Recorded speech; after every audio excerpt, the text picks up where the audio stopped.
Hello and welcome to this series. I'm Tyler Coffin, and throughout these videos we're going to take a look at a virtual instrument modeled after an instrument that brought keys more readily into early rock music and more, the eminent Solina, or the ARP string ensemble, both of which being identical other than the label and brand. But whichever you like to relate it to, we have our faithful virtual version here in Arturia's Solina V. The original Solina string ensemble was made by Eminent, first as part of an organ and then its own unit, and around that time, ARP was looking to enter the market with a string ensemble instrument, so they licensed Eminence and sold it as the ARP string ensemble. But the structure was the same, again, just different name and branding. But at that time, the 70s, having a keyboard was not as easy as it is now. There were synthesizers and instruments like the Mellotron, which played back tape, but they of course had their limitations, like synthesizers of that time were often monophonic and much more complicated, and the Mellotron's tape was often unreliable and could only play a note as long as there was tape in it to sustain that.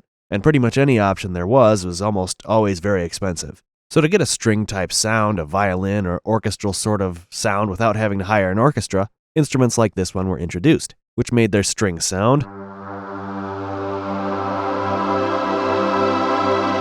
by generating a voice and emulating ensemble characteristics with differences in phasing and some other tricks to thicken it out into a string-like sound, which by today's standards, it certainly doesn't sound exactly like a pristine recording of a stringed instrument, but rather it now has a sound that's made its mark on many hugely popular tracks by artists of the era, thus rightfully earning its place in our broad sound palette of today. The original instrument also had a great deal of limitations, being a very simple machine really, and while this recreation certainly doesn't muddle the original workflow, it does add a great deal of options that make it more friendly and useful for someone approaching it from today's mindset as well as those who just want to use it as it was. But with that, before we start digging in, just a few quick notes here. Most of this series will be done in the standalone mode, which is of course just running the Solina as its own window, but it of course can be run as a plugin, a VST, AU, or AAX, in whatever DAW you want to use to support that. Here's FL Studio, for instance, and the functionality will be the same, just opening it as a plugin inside. And when running in a DAW, you'd set your audio settings and MIDI settings up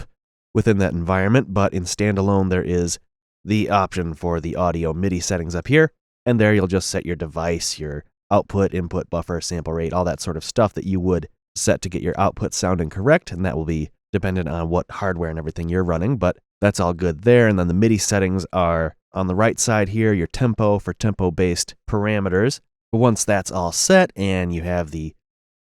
size of your window set to where you want it, I have mine at 100% right now so we can see everything, but maybe we'll change that as we get to